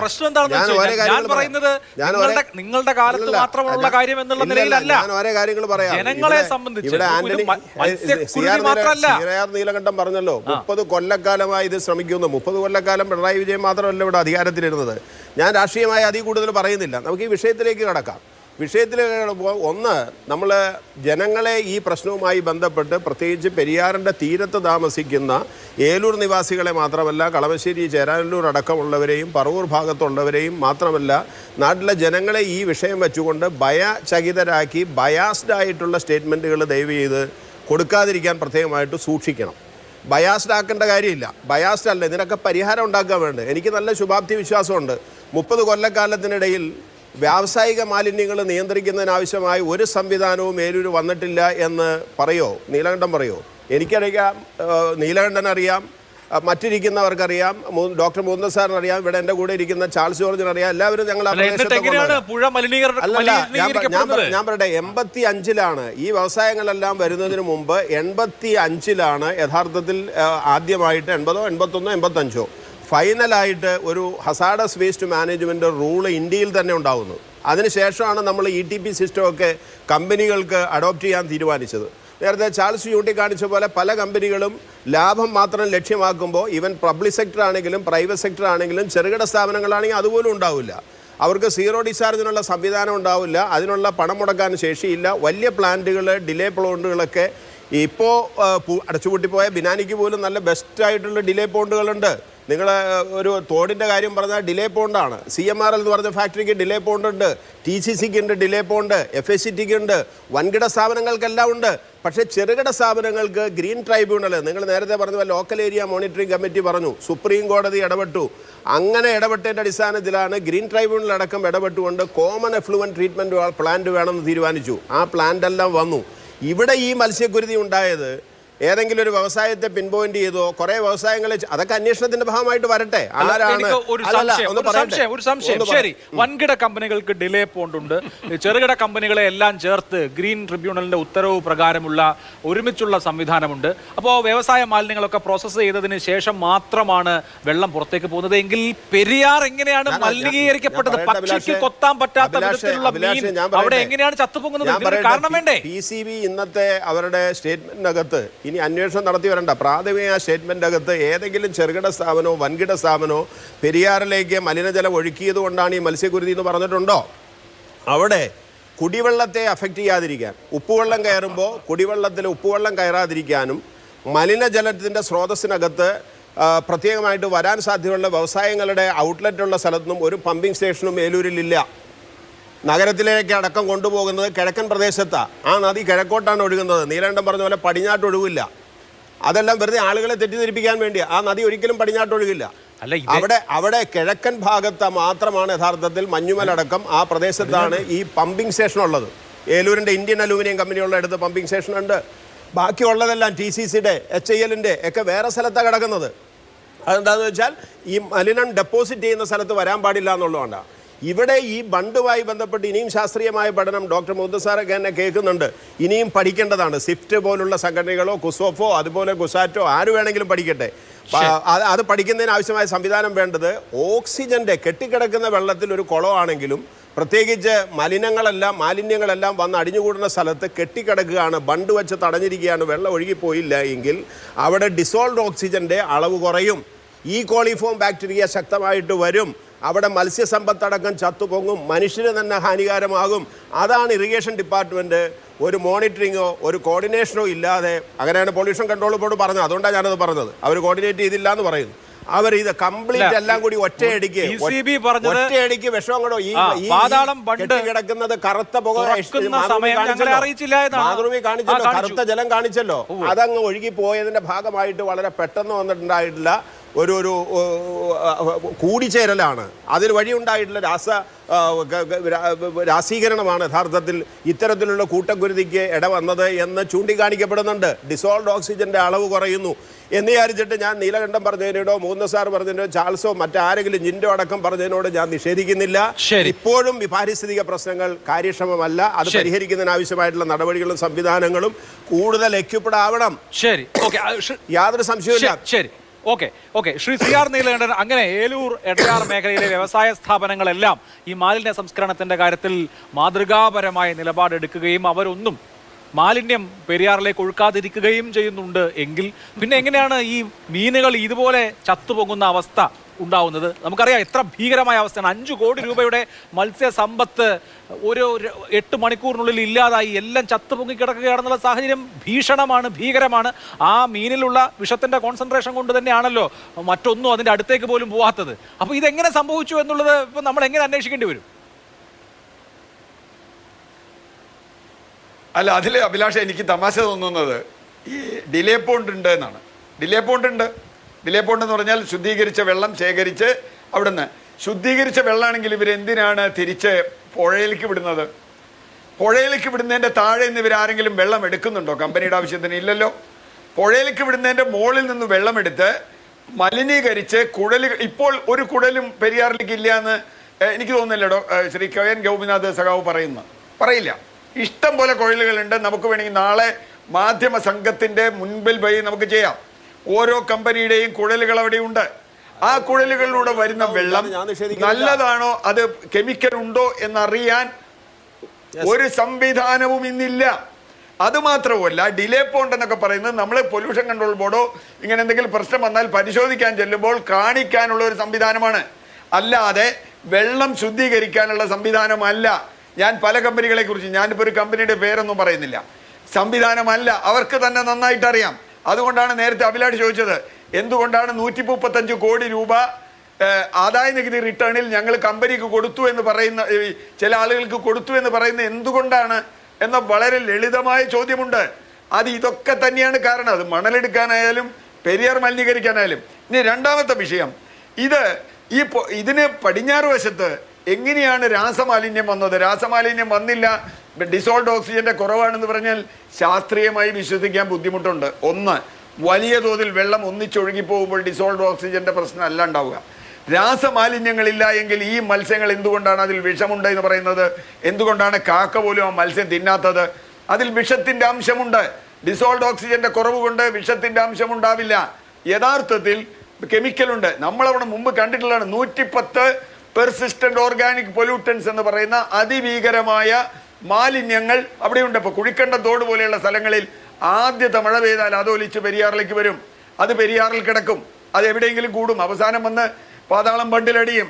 പാതാളം ബണ്ട് തുറന്നാൽ അത് താഴേക്ക് നേരത്തെ പറഞ്ഞ സ്ഥലങ്ങളിലേക്കൊക്കെ പോരാപ്പോഴേക്കും അവിടേക്കൊക്കെ പോവും. പ്രശ്നം അത് തന്നെയാണ്. അപ്പം നമ്മളെ സംബന്ധിച്ചിടത്തോളം നമുക്ക് അങ്ങനെ ഒരു സംവിധാനം ഉണ്ടോ? ആ സംവിധാനം ഇല്ല എങ്കിൽ ഇപ്പോൾ മാലിന്യങ്ങൾ പെരിയാറിലേക്ക് ഇപ്പോൾ കേന്ദ്രീകൃത മാലിന്യ പ്ലാന്റിലേക്ക് പോകുന്നുണ്ടോ? വലിയ വൻകിട പ്ലാന്റുകളുടെയാണോ ചെറിയ പ്ലാന്റുകളുടെയാണോ? ഞാൻ ചോദിച്ച ഒരു സംഭവം കൃത്യമായി പറഞ്ഞല്ലോ അഭിലാഷേ. ഒരു പൊല്യൂഷൻ കൺട്രോൾ ബോർഡ് ഉദ്യോഗസ്ഥൻ സത്യസന്ധമായി ചിന്തിക്കാൻ തീരുമാനിച്ചപ്പോൾ അയാൾക്ക് നേരിടേണ്ടി വന്ന അനുഭവം ഇന്നും നമ്മുടെ മുമ്പിലുണ്ട്. പൊല്യൂഷൻ കൺട്രോൾ ബോർഡിൻ്റെ ഡയറക്ടറും MDയും ആളുകളൊക്കെ വിളിച്ച് അയാളെ തെറി പറഞ്ഞ അയാളെ ഒരുപാട് ഉപദ്രവിച്ചു. അദ്ദേഹത്തിന് നിങ്ങൾക്ക് വേണമെങ്കിൽ നാളെ മാതൃഭൂമി ചാനലിന് പോയി അദ്ദേഹത്തെ പോയി ഇൻ്റർവ്യൂ ചെയ്യാം. അദ്ദേഹത്തിൻ്റെ മുഴുവൻ ഡോക്യുമെൻ്റും ഉണ്ട്, ത്രിദീപ് കുമാർ. അപ്പം ഞാൻ പറഞ്ഞത്, ഇത് ചെയ്യണമെന്ന് പൊല്യൂഷൻ കൺട്രോൾ ബോർഡിന് താല്പര്യമുണ്ടോ ഇല്ലയോ എന്ന് എനിക്കറിയില്ല. അവർക്ക് ശേഷിയില്ല എന്നുള്ളത് ഒന്നാമത്തെ കാര്യം, അവർക്ക് ശേഷി കൊടുക്കില്ല എന്നുള്ളത് രണ്ടാമത്തെ കാര്യം. ഇനി എങ്ങാൻ അവർ ശേഷിയോടുകൂടി അത് ചെയ്താൽ അവരെ അതിൽ അനുവദിക്കില്ല. ഞാൻ പറയുന്നത്, നമ്മൾ വ്യവസായം ഒന്നും വേണ്ടെന്ന് പറഞ്ഞില്ല, മലിനീകരണ സംവിധാനം സീറോ ഡിസ്ചാർജ് വേണം എന്നാണ് പറഞ്ഞത്. അല്ലെങ്കിൽ ഇതിപ്പോൾ മത്സ്യങ്ങൾക്കാണെങ്കിൽ നാളെ മനുഷ്യർക്കുണ്ടാവും, വരാനിരിക്കുന്ന മുഴുവൻ തലമുറകൾക്കുണ്ടാവും. മൂന്ന് സാറ് പറഞ്ഞ പോലെ ഇത് ഭൂഗർഭ ജലത്തിലേക്ക് പോയിട്ടുണ്ടാവും, ഇത് കുളങ്ങളിലേക്കും കിണറുകളിലേക്കും ഒക്കെ പോയിട്ടുണ്ടാവും. നാളെ ഏത് വെള്ളത്തിലും വരാം. പേടിപ്പിക്കാൻ വേണ്ടി പറയുന്നതല്ല. ശാസ്ത്രീയമായ ഒരു കാര്യം പറഞ്ഞാൽ അത് പേടിപ്പിക്കാനല്ല. കാലാവസ്ഥാ മാറ്റത്തെ പറ്റി 20 കൊല്ലം മുമ്പ് നമ്മൾ പറഞ്ഞപ്പോൾ നിങ്ങൾ പേടിപ്പിക്കരുതെന്നാണ് പറഞ്ഞത്. ഇപ്പൊ കാലാവസ്ഥാ മാറ്റത്തിന്റെ ദുരന്തം ഞാൻ ഇവിടെ ഇരുന്ന് അനുഭവിച്ചുകൊണ്ടിരിക്കുക, നമ്മളൊക്കെ കൊച്ചിയിലുള്ള ആളുകൾ എന്ന് പറഞ്ഞാൽ അത് ഭയപ്പെടുത്താനല്ല, നമുക്ക് മുൻകൂർ നടപടികൾ സ്വീകരിക്കാനാണ്. റിവർ അതോറിറ്റിയോ ഏത് അതോറിറ്റി വേണ്ടി വരട്ടെ. പക്ഷേ വെള്ളം, പുഴ പൊതുസമ്പത്താണ് എന്നും മത്സ്യം അത് ഉപജീവന മാർഗമാണ് എന്നും വായു സംരക്ഷിക്കപ്പെടേണ്ടതാണ് എന്നുമുള്ള നിയമമെങ്കിലും നടപ്പാക്കാൻ നമുക്ക് കഴിഞ്ഞില്ല എങ്കിൽ വലിയ ദുരന്തമാണ്. ഇപ്പോൾ ബ്രഹ്മപുരത്തിൻ്റെ കാര്യം പറഞ്ഞു. ബ്രഹ്മപുരം നമ്മൾ നന്നായി അനുഭവിച്ചു. അതേപോലെ തന്നെ അവിടെയും പൊല്യൂഷൻ കൺട്രോൾ ബോർഡ് ഒന്നാം പ്രതിയാണ്. ഇവിടെയും പൊല്യൂഷൻ കൺട്രോൾ ബോർഡും അതിനെ നയിക്കുന്നവരും പ്രതികളാണ്. ഏത് പാർട്ടിയാണെന്നല്ല, അദ്ദേഹം പറഞ്ഞതുപോലെ 30 കൊല്ലമായി സമരം ചെയ്യുന്നു എന്ന് പറഞ്ഞു. തീർച്ചയായും പാർട്ടികളൊക്കെ മാറിയിട്ടുണ്ടാവാം. പക്ഷേ പെരിയാർ അതിനെ ഓരോ ദിവസവും മോശമായിക്കൊണ്ടിരിക്കും. ഒരു കൂടി 2018-ലെയും 19-ലെയും പ്രളയത്തിൽ അവിടെ കെട്ടിയിരുന്ന മിക്കവാറും എല്ലാ മാലിന്യങ്ങളും കുത്തിയൊലിച്ചു പോയതാണ്. ഇത് അതിന് ശേഷം ഉണ്ടായതാണെന്ന് ആലോചിക്കണം. ഇത് അതിന് ശേഷമുണ്ടായ മാലിന്യങ്ങളാണ്. 18-ലും 19-ലും കഴിഞ്ഞ് അതിന് ശേഷം വന്ന രാസമാലിന്യങ്ങളാണ് എന്നുകൂടി ഞാൻ പറഞ്ഞു വെക്കുന്നു. യെസ്, ചാൾസ് നോക്കൂ, ഇവിടെ ഇപ്പോൾ മത്സ്യ കൃഷി എന്ന് പറയുന്നത് ഈ നദിയുടെ ഒടുവിലത്തെ എൻഡിൽ ഈ എക്കോണമിയിൽ ഉപജീവനം കണ്ടെത്തുന്ന ആളുകളുണ്ട്. അവർ ലോൺ എടുത്തും മറ്റുമൊക്കെ മത്സ്യകൃഷി വെക്കുന്നു, അല്ലെങ്കിൽ ഒരു ചീനവല 4-5 ലക്ഷം രൂപ വേണമല്ലോ ഒരു ചീനവല വെക്കാൻ. അപ്പോൾ അവരൊക്കെ ഇനി കുറേ നാൾ പട്ടിണിയാണ്. കാരണം അവർ ഇത്രയും കാലം വെച്ചുകൊണ്ടിരുന്ന സംഗതികളൊക്കെ നഷ്ടപ്പെട്ടിരിക്കുന്നു. എന്ന് മാത്രമല്ല, ഇനിയിപ്പോൾ അടുത്ത ദിവസങ്ങളിലൊക്കെ മീൻ വാങ്ങിക്കുന്ന ആളുകൾക്കും വലിയ ടെൻഷൻ ഉണ്ടാവും. അപ്പോൾ ഇങ്ങനെയുള്ള ഒരു വലിയ ക്രൈസിസ് അവിടെ ഉണ്ടാകുമ്പോൾ എന്താണ് സർക്കാരിനോട് ആവശ്യപ്പെടുന്നത്? ഞങ്ങൾക്ക് വളരെ സിമ്പിളായിട്ട് ആവശ്യപ്പെടാനുള്ളത്, കാരണം ഇതിൻ്റെ എൻഡിൽ ജോലി ചെയ്യുന്ന തൊഴിലാളി നമ്മുടെ യൂണിയൻ പ്രവർത്തകരാണ്. എറണാകുളത്തെ ഹാർബർ പാലം എന്നൊരു പാലമുണ്ട്, BOT പാലം. അതിൻ്റെ അരികിൽ തൊഴിലാളികൾ മീൻ പിടിച്ചുകൊണ്ടുവന്ന് രാവിലെ വിൽക്കുന്നു. ജനങ്ങൾ മുഴുവൻ ആ മീൻ വന്ന് മേടിക്കുന്നു. കാരണം ശുദ്ധമായ മീൻ കിട്ടിയാണെന്ന നിലയ്ക്കാണ് മേടിക്കുന്നത്. ഇനി അങ്ങനെ മേടിക്കും. 1 6 മാസത്തേക്ക് ഈ മീൻ എങ്ങനെ മേടിക്കാൻ പറ്റും? 6 മാസത്തേക്ക് ഉപജീവന മാർഗമില്ലല്ലോ. ഇത് വെറും 5-6 കോടി രൂപയുടെ വിഷയമല്ല. ഇവരെങ്ങനെ ജീവിക്കും നമ്മൾ സർക്കാർ ആലോചിക്കണം. ഒരു ഉപജീവനം കൊടുക്കണം, നഷ്ടപരിഹാരം കൊടുക്കണം. പൊള്യൂട്ടർ പേ എന്നൊരു വാക്ക് നമ്മളിപ്പോഴും പറയുമല്ലോ. ഏത് പൊള്യൂട്ടറാണ് പേ ചെയ്യുന്നത്? ഒന്നും നടക്കുന്നില്ല. ഇവിടെ ചർച്ച ചെയ്യുമ്പോൾ നമ്മൾ അപരിഹാര്യമായ ഒരു ഉത്തരത്തിലെത്തും. ആർക്കും പരിഹരിക്കാത്തൊരു രാവണക്കോട്ടയ്ക്ക് നമ്മൾ അകപ്പെട്ടിരിക്കുകയാണ്. യഥാർത്ഥത്തിൽ കേരള വികസനത്തെക്കുറിച്ചുള്ള മൗലികമായ വിഷയങ്ങൾ നീക്കുന്നു. ഗോപിനാഥ് പറഞ്ഞല്ലോ, അടച്ചുപൂട്ടിയ ഫാക്ടറികളെ കുറിച്ച് പറഞ്ഞു. അദ്ദേഹം പറഞ്ഞത് ഞാൻ എതിർക്കുന്നില്ല, ഞാനും യൂണിയൻ പ്രവർത്തകനാണ്. പക്ഷെ നമ്മളൊരു കാര്യം ഓർക്കണം, കേരളത്തിലെ ഏറ്റവും വലിയ തൊഴിൽ ശക്തിയാണ് മത്സ്യത്തൊഴിലാളികൾ. 22,000 പേരെ വേമ്പനാട് കായലിൽ നമ്മുടെ ഉപജീവനം നടത്തുന്നു. ഇത്രയും പേർക്ക് തൊഴിൽ കൊടുക്കാൻ വേലൂർ വ്യവസായ മേഖലയ്ക്ക് പറ്റുക? ആർക്കും പറ്റില്ല. 22,000 തൊഴിലാളികൾ വ്യവസായ മേഖലയിൽ താഴെ വേമ്പനാട് കായലിൽ ഉപജീവനം നടത്തുന്നത്. കേരളത്തിൽ ഏറ്റവും കൂടുതൽ ആൾ ഉപജീവനം നടത്തുന്ന മേഖലയാണത്. ഈ തൊഴിലാളികൾ ഇതിനെ മാത്രം ആശ്രയിച്ച് ജീവിക്കുകയാണ്. ഇവർ പട്ടിണിയിലാണ്. ഒരു കാര്യം അറിയാമല്ലോ, കാലാവസ്ഥയെക്കുറിച്ച് പറഞ്ഞല്ലോ. ഈ വർഷം അതിൻ്റെ ഏറ്റവും വലിയ കെടുതി അനുഭവിച്ച സംസ്ഥാനമാണ് നമുക്ക് എല്ലിന പ്രതിഭാസം വന്നു, ഗ്ലോബൽ വാർമിംഗ് വന്നു, അതുകൂടാതെ ഇന്ത്യൻ ഓഷൻ ഡൈപോൾ എന്ന പ്രതിഭാസം കൂടി വന്നു. 3 ചേർന്ന് സംയുക്ത പ്രതിഭാസം കേരളത്തെ മൊത്തം ബാധിച്ചിരിക്കുകയാണ്. അതിൻ്റെ ഭാഗമായിട്ട് ഇന്ത്യൻ ഓഷൻ ഡൈപോളിൻ്റെ ഭാഗമായിട്ട് അന്തരീക്ഷത്തിൽ കുമുലേറ്റ് ചെയ്യുന്ന മേഘങ്ങൾ വലിപ്പം 2 കിലോമീറ്റർ അല്ല 7 കിലോമീറ്ററേ മാറും. അതുകൊണ്ട് പെയ്യുന്ന മഴയും ശക്തമായിരിക്കും. അതുകൊണ്ട് എക്സ്ട്രീമിസ്റ്റിൻ്റെ ഒരു കാലത്തേക്ക് നമ്മൾ എത്തിയിരിക്കുകയാണ്. പഴയ കേരളമല്ല. ഇതിനെ നമ്മളെങ്ങനെ നേരിടും നമ്മൾ ആലോചിക്കണം. 1. 2, കേരളത്തിൻ്റെ വളർച്ചയെക്കുറിച്ച് പറയുമ്പോൾ നമ്മൾ ആലോചിക്കണം, കെമിക്കൽ വ്യവസായം കേരളത്തിൽ എത്രത്തോളം പറ്റും നമ്മൾ ആലോചിക്കേണ്ടതുണ്ട്. ഞാൻ കേരളത്തിൽ മുഴുവൻ ഒരു വ്യവസായം ഉണ്ടെന്ന് പറയുന്ന ആൾക്കാരല്ല, വ്യവസായ മേഖല വർക്ക് ചെയ്യുന്നതുകൊണ്ട് പറയണം. കേരളത്തിന് പറ്റിയ വ്യവസായങ്ങളെ നമ്മൾ ആലോചിക്കണം. ഇതൊക്കെ എവിടെ സ്ഥാപിക്കണം എന്ന് ആലോചിക്കണം. സീറോ പൊള്യൂഷൻ എന്ന് പറഞ്ഞാൽ ചെറിയ കാര്യമല്ലല്ലോ. ഓരോ ഫാക്ടറി സ്ഥാപിക്കുമ്പോൾ അതിന് 3-1 പൈസ മുടക്കാനുള്ള എല്ലാ മറ്റു രാജ്യങ്ങളും നടക്കുന്നില്ല. ഇതെല്ലാം ഈ വ്യവസായങ്ങൾ നടക്കുന്നില്ലേ? ഇന്ത്യയിൽ എന്തുകൊണ്ട് കേരളത്തിൽ ഇങ്ങനെ വരുന്നത്? ഇതെവിടെ നള്ളിയാൻ പറ്റും? ആരും ചോദിക്കാനില്ല എന്നൊരു ബോധമാണല്ലോ. ഞാൻ ചോദിക്കട്ടെ, ഈ പൊല്യൂഷൻ കൺട്രോൾ ബോർഡിൽ മിനിഞ്ഞാന്ന് രാവിലെ തന്നെ നമ്മുടെ പ്രവർത്തകർ പറഞ്ഞു ഇത് അബദ്ധമാണ്, ഇവിടെ മാലിന്യങ്ങൾ തള്ളിയിട്ടുണ്ട്, അവരനങ്ങിയില്ല. നിങ്ങൾ വന്ന് നോക്കുമെന്ന് പറഞ്ഞ് അവർ അനങ്ങിയില്ല. പിന്നെ ആരും നമ്മൾ പറയും ഇതൊക്കെ അടച്ചുപൂട്ടിയും തല്ലിപ്പൊളിക്കും ചില സ്ഥാപനങ്ങളല്ലേ? ഞങ്ങൾക്ക് അറിയാത്ത കാര്യമില്ല. ഞാൻ അടുത്ത ആഴ്ച തൊഴിലാളികളുടെ എല്ലാവരെയും വിളിച്ചിരിക്കുകയാണ്. എന്ത് വേണം, എങ്ങനെ നമ്മൾ ജീവിക്കും നമ്മൾ ആലോചിക്കണം, ഗവൺമെൻറ് ആലോചിക്കണം. ശരി, എങ്ങനെ ജീവിക്കും എന്നുള്ളതാണ് മത്സ്യത്തൊഴിൽ അല്ലെങ്കിൽ മത്സ്യകൃഷി ഉപജീവനമാക്കിയ ആളുകളുടെ പ്രശ്നം. ഡോക്ടർ MK മുകുന്ദൻ, മറ്റൊരു കാര്യം, ഇപ്പോൾ പൊതുജനത്തെ സംബന്ധിച്ച്, ഇപ്പോൾ ഞാൻ കൊച്ചിയിൽ കുടുംബമായിട്ട് താമസിക്കുന്ന ആളാണ്. അപ്പോൾ കൊച്ചിയിൽ താമസിക്കുന്ന ഒരാളെ സംബന്ധിച്ച് ഈ രാസമാലിന്യം അല്ലെങ്കിൽ ഈ രാസവസ്തുക്കൾ അവരുടെ ഉള്ളിലേക്ക് എത്താനുള്ള പല സാധ്യതകളുണ്ട്. അത് ഇപ്പോൾ പച്ചക്കറികളോ അല്ലെങ്കിൽ നെല്ലോ അരിയോ ഒക്കെ വഴി എത്താം, മീൻ വാങ്ങിച്ചാൽ അതുവഴി എത്താം, വെള്ളം വഴി എത്താം. പെരിയാറിൽ നിന്നുള്ള ജലമാണല്ലോ വിവിധ പമ്പിംഗ് സ്റ്റേഷനുകൾ വഴി പമ്പ് ചെയ്ത് ശുദ്ധീകരിച്ച് വാട്ടർ അതോറിറ്റി വിതരണം ചെയ്യുന്നത്. രാസമാലിന്യങ്ങളുടെ കാര്യമാണ് നമ്മൾ പറയുന്നത് ഓർക്കണം. അപ്പോൾ മനുഷ്യർ ഒട്ടും സേഫ് അല്ല എന്ന് ദൗർഭാഗ്യകരമായി പറയേണ്ടി വരുന്ന സാഹചര്യമല്ലേ? അതെ, ഇതിപ്പോൾ സത്യം പറഞ്ഞാൽ ഇപ്പോൾ റിട്ടൻഷൻ ടാങ്ക് ഉണ്ടെന്നൊക്കെ ഇവിടെ സൂചന നൽകിയല്ലോ. റിട്ടൻഷൻ ടാങ്ക് എന്ന് പറഞ്ഞാൽ ഈ മാലിന്യം കളക്ട് ചെയ്ത് ട്രീറ്റ് ചെയ്ത് നിർത്തി അതിലെ ഓക്സിജൻ ലെവല് ആവശ്യമായ തോതിൽ എയറേറ്റ് ചെയ്ത് കയറ്റിയിട്ടാണ് റിലീസ് ചെയ്യേണ്ടത്. അങ്ങനെ റിലീസ് ചെയ്യണതിന് പകരം മഴ നല്ലോണം പെയ്യുമ്പോഴത്തേക്കും ഒരു പണിയും ചെയ്യാണ്ട് റീടൈൻ ചെയ്തേക്കണ എഫ്ലുവൻ്റ് അങ്ങോട്ട് വിടുകയാണ്. അതുകൊണ്ടാണ് ഈ പ്രശ്നം സംഭവിക്കുന്നത്. എനിക്കാണ് ശ്രീ നീലകണ്ഠൻ പറഞ്ഞതാണ് വളരെ കറക്റ്റായിട്ടുള്ള പോയിന്റ്. ഈ എഫ്ലുവൻ്റൊക്കെ ഒരു ട്രീറ്റ്മെൻറ്റും നടത്താതെ റീറ്റെയിൻ ചെയ്യുന്നു. റീറ്റെയിൻ ചെയ്ത എഫ്ലുവൻ്റ് നല്ലവണ്ണം മഴ വരുമ്പോൾ അങ്ങോട്ട് റിലീസ് ചെയ്യുകയാണ്, ഒരു ട്രീറ്റ്മെൻറ്റും ചെയ്യാണ്ട്. അപ്പോൾ എങ്ങനെ പ്രശ്നം ഉണ്ടാകാതിരിക്കുന്നത്? പിന്നെ ഒരു കാര്യം കൂടി ഒന്ന് പ്രത്യേകം സൂചിപ്പിക്കേണ്ടതുണ്ട്. ഇപ്പോൾ നമ്മുടെ സുഹൃത്ത് ഗോപിനാഥ് അദ്ദേഹം പറയുകയുണ്ടായി, ഓക്സിജൻ്റെ അഭാവം കൊണ്ട്, ഡിസോൾവ്ഡ് ഓക്സിജൻ്റെ അഭാവം കൊണ്ടാണ് ഈ പ്രശ്നം ഉണ്ടായെന്ന്. സാധാരണ ഇതിൽ ഡിസോൾവ്ഡ് ഓക്സിജൻ്റെ അഭാവം വന്നാൽ മത്സ്യം മണിക്കൂറുകൾ പൊങ്ങി നടന്ന് ഇങ്ങനെ ശ്വാസം എടുക്കും, അതിന് ശേഷമാണ് ചത്തുപോകുന്നത്. ഇവിടെ സംഭവിച്ചത് അതല്ല. മത്സ്യം പെട്ടെന്ന് ചത്തുപോയി അടിയിലോട്ട് പോകുന്നു, ഒരു 5-8 മണിക്കൂർ കഴിയുമ്പോൾ അത് പൊങ്ങി വരുന്നു, ഗ്യാസ് ഡെവലപ്പ് ചെയ്ത് പൊങ്ങി വരുന്നു. ഇതാണ് ഇവിടെ സംഭവിച്ചത്. പെട്ടെന്നുള്ള മത്സ്യത്തിൻ്റെ മരണമാണ്.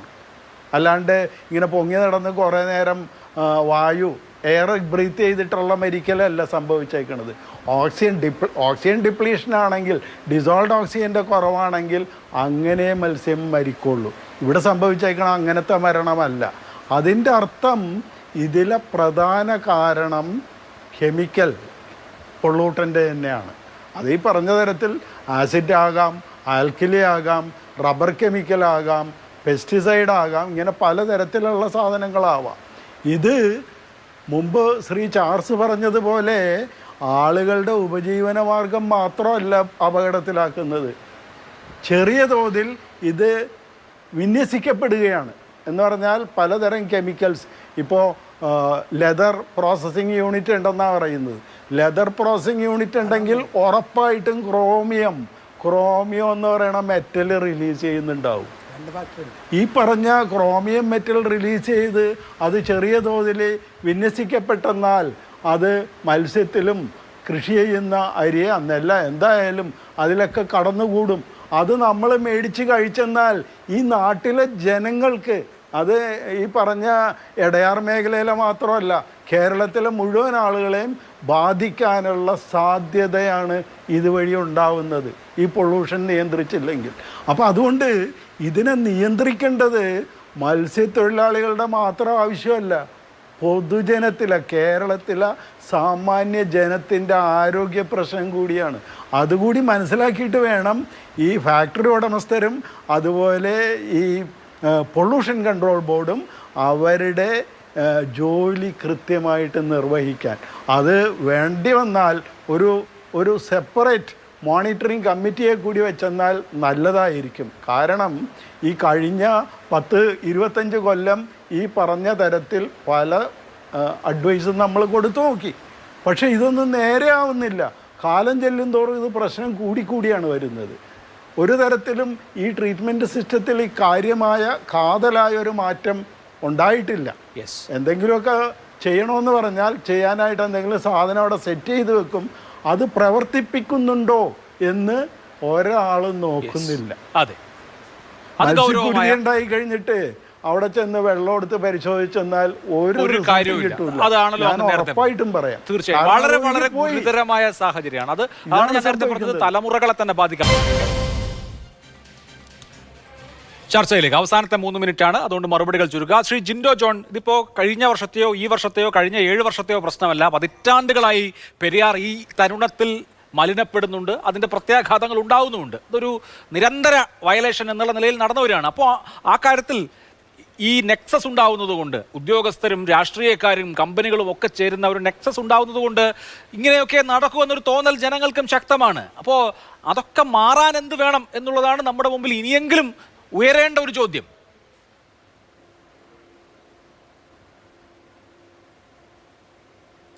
തീർച്ചയായിട്ടും അഭിലാഷ്, ഇത് ഞാൻ പറഞ്ഞല്ലോ, ഇതിപ്പോൾ ഭരിക്കുന്ന സർക്കാരിന്റെ മാത്രം പ്രശ്നമാണെന്നല്ല ഞാൻ പറഞ്ഞത്. പതിറ്റാണ്ടുകളുടെ പ്രശ്നമാണെന്ന് CR നീലകണ്ഠൻ അടക്കമുള്ള ആളുകൾ പറഞ്ഞത് ശരിയാണ്. പക്ഷേ ഞാൻ പറയുന്നത്, ചില ആളുകൾ വന്നാൽ എല്ലാം ശരിയാക്കും എന്ന് പറഞ്ഞാൽ കഴിഞ്ഞ 8 വർഷക്കാലമായിട്ട് ഇവരൊന്നും ശരിയാക്കിയില്ല. ഇതിനിടയ്ക്ക് 2018-ലെയും 19-ലെയും പ്രളയം വന്ന് അതുവരെയുള്ള മുഴുവൻ മാലിന്യങ്ങളും ഒഴുകി കടലിൽ ചെന്നു, അറബിക്കടലിൽ ചെന്നു. അതിനുശേഷമാണ് ഇതൊക്കെ സംഭവിക്കുന്നത്.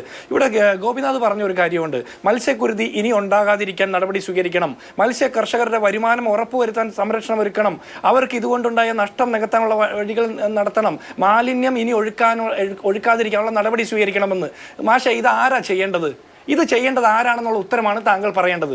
ഇത് ചെയ്യേണ്ടത് ഇപ്പോൾ ഈ കേരളത്തിലെ മുഴുവൻ പ്രശ്നങ്ങൾക്കും പരിഹാരം ഞങ്ങളുടെ കയ്യിലുണ്ട് എന്ന് പറഞ്ഞ് അധികാരത്തിൽ വന്ന പാർട്ടിയുടെ നേതാക്കന്മാരാണ്, അല്ലെങ്കിൽ ഭരണകർത്താക്കളാണ് അത് ചെയ്യേണ്ടത്. അതാണ് ഞാൻ പറഞ്ഞത്. ഇതിന് മുമ്പിരുന്ന ആളുകളുടെ ഭരണ കക്ഷിയോ പ്രതിപക്ഷ കക്ഷിയോ അവരുടെ രാഷ്ട്രീയം നോക്കാതെ എല്ലാവരെയും എല്ലാ കാലത്തും വിമർശിച്ചിട്ടുണ്ടല്ലോ. പക്ഷേ ഇപ്പോഴിരിക്കുന്ന ആളുകൾ മുഴുവൻ പ്രശ്നങ്ങളുടെയും അതിനുള്ള പരിഹാരം ഞങ്ങളുടെ കയ്യിലുണ്ട് എന്ന് അവകാശപ്പെട്ട വന്ന ആളുകളാണ്. ഇനി രണ്ടാമത് താങ്കൾ പറഞ്ഞ ഇറിഗേഷൻ ഡിപ്പാർട്ട്മെന്റിന്റെ ഭാഗത്തുനിന്ന് വീഴ്ചയുണ്ടായി എന്ന് പൊല്യൂഷൻ കൺട്രോൾ ബോർഡ് പറയുന്നു. പൊല്യൂഷൻ കൺട്രോൾ ബോർഡിന്റെ ഭാഗത്തുനിന്ന് വീഴ്ചയുണ്ടായി എന്ന് നാട്ടുകാർ പറയുന്നു. ഈ രണ്ടും ഏത് സർക്കാരിന്റെ കീഴിലാണ് പ്രവർത്തിക്കുന്നത്? ഇതേ സർക്കാരിന്റെ കീഴിലുള്ള ആരോഗ്യ വകുപ്പും ഫുഡ് സേഫ്റ്റി വകുപ്പും പറയുന്നു ഇവിടെ ചത്തുപൊങ്ങിയ മത്സ്യങ്ങളെ ഒന്നും കഴിക്കരുത്, ആളുകൾ തട്ടിപ്പോകുമെന്ന്. അപ്പോൾ ഇതിന്റെ അർത്ഥം എന്താ? ഇതേ സർക്കാരിന്റെ കീഴിലുള്ള 4 വകുപ്പുകൾ പരസ്പരം പഴിചാരിക്കൊണ്ട് ആളുകളുടെ മുമ്പിൽ ഇത്തരം നാടകം കളിക്കുമ്പോൾ ഉത്തരവാദിത്തം സർക്കാരിന് തന്നെയാണ്. വ്യവസായശാലകൾ വേണ്ട എന്നല്ല, കേരളത്തിന്റെ